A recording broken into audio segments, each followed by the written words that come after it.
네, 주안의 만나 6월 1일 화요일 묵상을 함께 나누도록 하겠습니다. 오늘 말씀은 잠언 17장 1절에서 14절 말씀으로요. 화평을 추구하라 라고 하는 제목으로 함께 묵상을 나누도록 하겠습니다.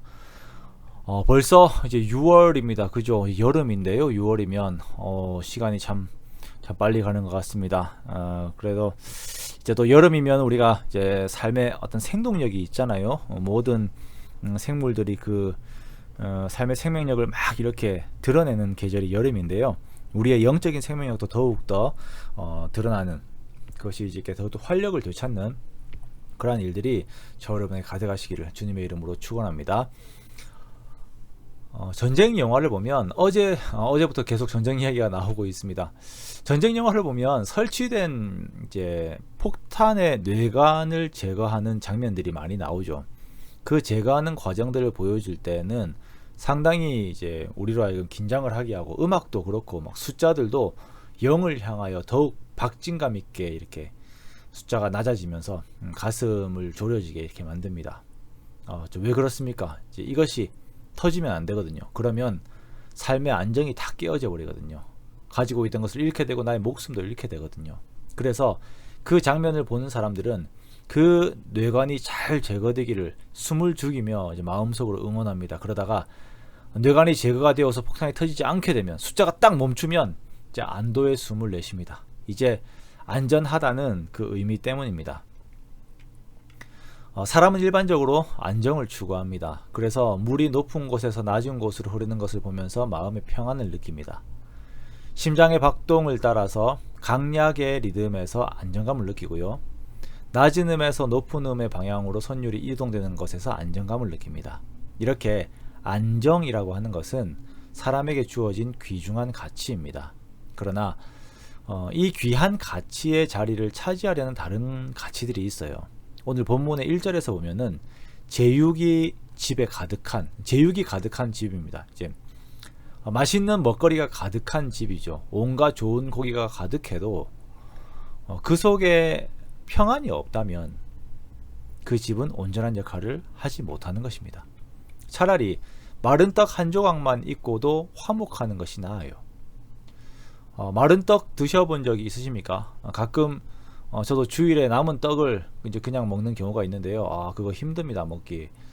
요즘은 이제 제 떡이 아예 남아있질 않아서 힘들기도 합니다만, 네, 마른 떡 한 조각만 있어도 이제 화목하고 평안한 것을 선택할 정도로 화목과 평안은 우리들에게 귀한 가치입니다. 자, 그렇다면 여기에서 말씀하시는 것이 무엇입니까?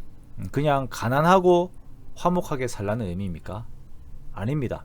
우리의 모든 삶에서 평안이라고 하는 가치를 귀하게 여기고 평안을 이루고 평안을 유지하려고 애를 쓰는 삶을 살라는 것입니다. 우리에게 있어서 보통 평안이 깨어지는 경우는 어떤 선택을 하고 난 이후입니다. 내가 돈을 선택하면서 평안이 깨어지기도 합니다. 내가 친구를 선택하면서 평안이 깨어지기도 합니다. 내가 이성을 선택하면서 평안이 깨어지기도 합니다. 내가 직장을 선택하면서 평안이 깨어져. 내가 내 고집을 선택하면서 평안이 깨어지고, 내가 내 자존심을 선택하면서 평안이 깨어지기도 합니다. 자, 무엇을 말하려고 합니까? 내가 생각할 때에, 결정하려고 할 때에, 내가 말을 하고 행동으로 옮기려고 할 때에 그것의 결과가 화목과 평안으로 나타나느냐 아니면 분열과 싸움으로 나타나느냐, 깊이 생각하고 결정하라는 의미입니다. 바로 눈앞에 보이는 현상이나 한 수 뒤만 보는 것이 아니라 두세 수의 뒤를 보면서 그 결론에 화목과 평안이 보일 때에 한 발을 디디는 것이 지혜인 것입니다. 14절 말씀에 보면 다투는 시작은 둑에서 물이 새는 것 같은 즉 싸움이 일어나기 전에 시비를 그칠 것이니라 라고 말씀하고 있습니다. 즉 평안이 깨어지기 시작하면은 이것이 걷잡을 수가 없어요. 둑에서 물 새는 거 보신 적 있으실 것입니다. 와르르 무너지죠. 내 마음의 평안이 깨어지고 가정의 화목이 깨어지고 교회 공동체의 화목이 깨어지는 것은 순식간입니다. 그 뒤에는 걷잡을 수가 없어요.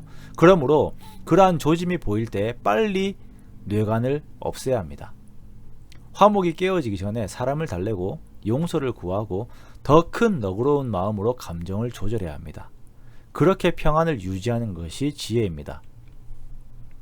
우리가 화가 나면 내 성격 한번 보여줄까, 내가 어떤 사람이었는지 한번 보여줄까라고 하는 그 심정으로 달려들지요.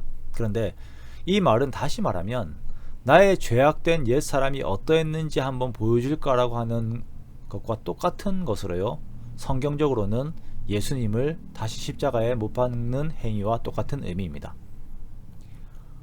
우리는 화평으로 심어 화평으로 이루는 자들입니다. 그러므로 끝까지 자기를 부인하고 십자가를 지고 주님의 뒤를 따라야 합니다. 그래야 나를 통하여 가정에, 공동체에, 내 모든 관계에 선함이 이루어지고 하나님의 성품이 그 흔적으로 남게 됩니다. 그렇게 하나님께서 영광을 받으시는 것입니다. 사랑하는 성도 여러분, 여러분들이 어디에 있든지 여러분으로 말미암아 화평함이 이루어지는 귀한 주의 역사가 가득하시기 원합니다. 여러분이 머무는 곳은 항상 평안의 속성이 함께하기 원합니다. 여러분이 옆에 있음으로 인해 함께 있는 사람들이 안정을 얻는 그러한 귀한 지혜의 역사가 있기 원합니다. 화목하게 하는 것은 우리의 직분이라고 하셨습니다. 그렇게 어디에 있든지 주께서 주신 지혜로 화평케 하고 평안을 전하는 저와 여러분 되시기를 주님의 이름으로 축원합니다.